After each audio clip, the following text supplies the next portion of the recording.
हाय।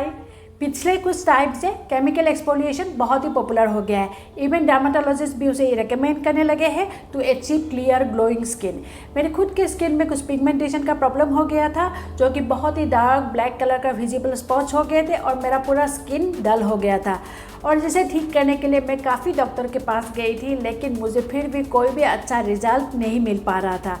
और उसके बाद मुझे एक मैजिकल प्रोडक्ट मिला जिसे मैं पिछले 1.5 साल से यूज़ कर रही हूँ, और उसके बाद मेरी स्किन में बहुत बेटर रिजल्ट मिला है और मेरी स्किन बहुत ही बेटर हो गई है। और वो मैजिकल प्रोडक्ट है डर्माको का 15% AHA plus 1% BHA chemical peeling solution for beginners. और आज इसी प्रोडक्ट का डिटेल रिव्यू मैं आपको इस वीडियो में दूंगी, और आगे मैं आपको बताऊंगी कि केमिकल एक्सफोलिएशन क्यों करना ज़रूरी है, इससे आपको क्या फ़ायदा मिलेगा, कौन इसे यूज़ कर सकता है, सब कुछ। क्योंकि कोई भी केमिकल यूज़ करने से पहले आपको उसके बारे में जानना बहुत ही ज़रूरी हो जाता है। तो वीडियो आगे तक ज़रूर देखते रहें। Chemical exfoliant water and oil soluble acid based solution होता है, जो आपके स्किन से डेड सेल रिमूव करके आपको एक रिजुविनेटेड हेल्दी ग्लोइंग स्किन देता है। फिजिकल एक्सफोलिएशन या केमिकल एक्सफोलिएशन दोनों ही आपके स्किन से डेड सेल को रिमूव करता है, लेकिन केमिकल एक्सफोलिएशन का मैजिक ही कुछ अलग है, जो आप आगे वीडियो में जान पाएंगे।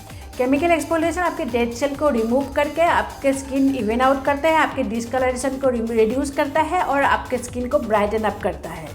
ये healthy skin cell and new collagen development में हेल्प करता है, ताकि आपको एक क्लियर कम्प्लेक्शन मिले। ये सन डैमेज एंड ब्रेकआउट्स को रिड्यूस करने में हेल्प करता है।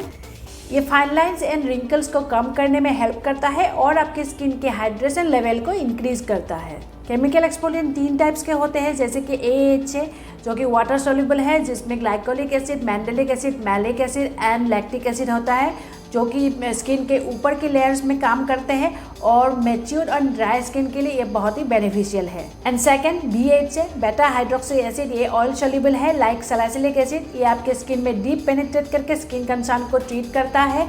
ये आपके स्किन में ऑयल प्रोडक्शन को कंट्रोल करता है, साथ ही में आपके स्किन में मॉइस्चर लेवल को भी ये मेंटेन करता है। ये ऑयली स्किन टाइप के लिए बहुत ही बेनिफिशियल होगा।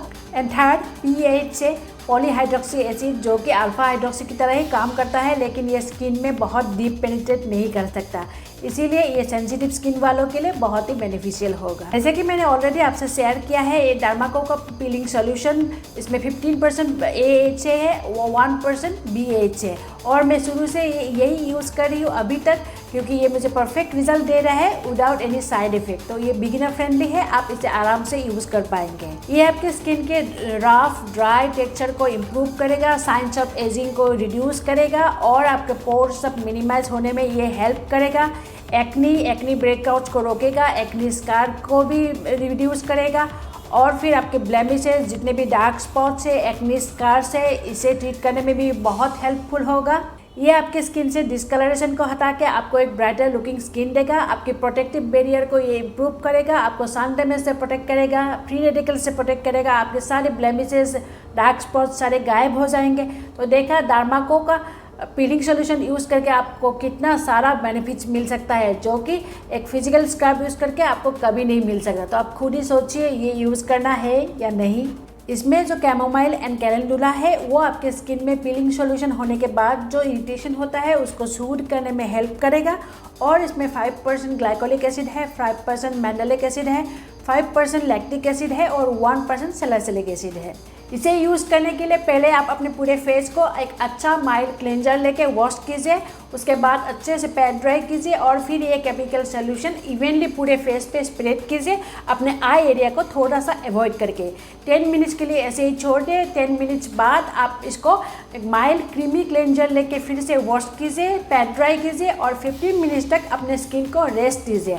रेस्ट देने के बाद इसमें सेरामाइड या फिर हाइलुरोनिक एसिड वाला इंटेंस मॉइस्चराइजर आप अप्लाई करें, और ये केमिकल सॉल्यूशन आप हमेशा नाइट को यूज़ कीजिए, तभी आपको स्किन बेनिफिट्स मिलेगा। और बहुत ही अच्छे से आप रेगुलरली SPF ज़रूर यूज़ करें। अगर आपकी एज 21 से 25 तक है तो आप इसे वंस और ट्वाइस ए मंथ यूज़ कर पाएंगे, और 25 से 35 तक है तो आप 2 बार या 3 बार मंथली यूज़ कर पाएंगे, और 35 से ऊपर के लोग आप एवरी वीक इसे यूज़ कर पाएंगे। कितना फ्रीक्वेंटली केमिकल एक्सफोलिएशन यूज़ करना है इसे लेके डिफरेंट लोगों का डिफरेंट ओपिनियन हो सकता है, लेकिन आप कितना फ्रीक्वेंटली इसे यूज़ करेंगे ये काफ़ी अदर बातों पे डिपेंड करेगा।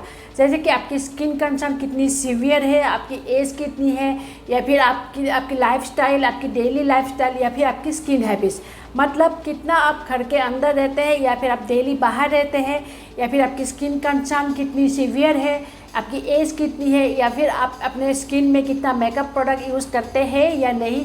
इन सारी बातों पे डिपेंड करेगा आप केमिकल एक्सफोलिएशन कितनी बार आप कब यूज़ करेंगे। क्योंकि किसी किसी को लग सकता है कि ये तो मेरे लिए बहुत अच्छा रिजल्ट दे रही है तो मैं इसे रोज़ यूज़ करूँगी या फिर करूँगा, लेकिन आफ्टर ऑल ये केमिकल है, बहुत ज़्यादा यूज़ करेंगे तो ये फ़ायदा से ज़्यादा नुकसान देगी आपके लिए। तो आप थोड़ा सा पेशेंस रखें जब आप कोई भी स्किन केयर प्रोडक्ट्स यूज़ करें, और इसको मॉडरेटली यूज़ करें, तभी आपको ये लॉन्ग टर्म में रिजल्ट दे पाएगी। कोई भी केमिकल एक्सफोलिएशन यूज़ करने के टाइम पैच टेस्ट करना बहुत ज़रूरी है, और केमिकल एक्सफोलिएशन यूज़ करने के टाइम आपके स्किन में थोड़ा सा टिंगलिंग सेंसेशन हो सकता है, जो कि बिल्कुल नॉर्मल है, उससे घबराने की कोई ज़रूरत नहीं है और थोड़ी देर में अपने आप ठीक हो जाती है।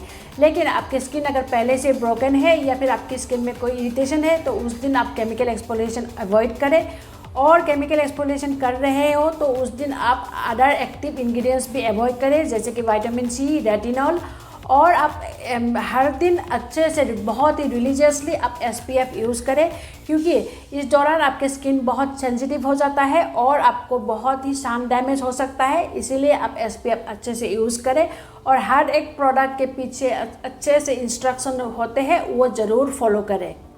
तो हाँ फ्रेंड्स, ये रहा एवरीथिंग केमिकल एक्सफोलिएशन के ऊपर। होप आपके सभी डाउट्स अभी क्लियर हो गए होंगे और आप अपने लिए अच्छे से केमिकल एक्सफोलिएशन चूज़ कर पाएंगे। तो आप अपना स्टोरी मेरे साथ शेयर कर सकते हैं कि आप केमिकल एक्सफोलिएशन के बारे में क्या जानते हैं, या फिर आपको और क्या जानना है। आप कमेंट के थ्रू अपनी स्टोरी मेरे साथ शेयर कर सकते हैं, और आप ये डर्माको का केमिकल सॉल्यूशन आप यूज़ कर चुके हैं पहले या नहीं, ये सब कुछ स्टोरी आप अपना मेरे साथ शेयर कर सकते हैं कमेंट के थ्रू। और मेरी वीडियो और मेरी कोशिश आपको अच्छी लग रही है तो फिर वीडियो को एक लाइक, शेयर एंड सब्सक्राइब ज़रूर कर देना। मैं वीडियो में बहुत आलतू फालतू बात नहीं करती हूँ, डायरेक्टली अपनी पॉइंट रखती हूँ। जो भी इन्फॉर्मेशन मैं आपको देना चाहती थी यही इन्फॉर्मेशन मैं आपको डिलीवर कर रही हूँ। होप मेरी कोशिश आपको पसंद आ रही हो, तो पसंद आ रही है तो प्लीज़ सब्सक्राइब करना मत भूलना। मैं मिलती हूँ आपको नेक्स्ट टाइम, तब तक के लिए take care and bye bye.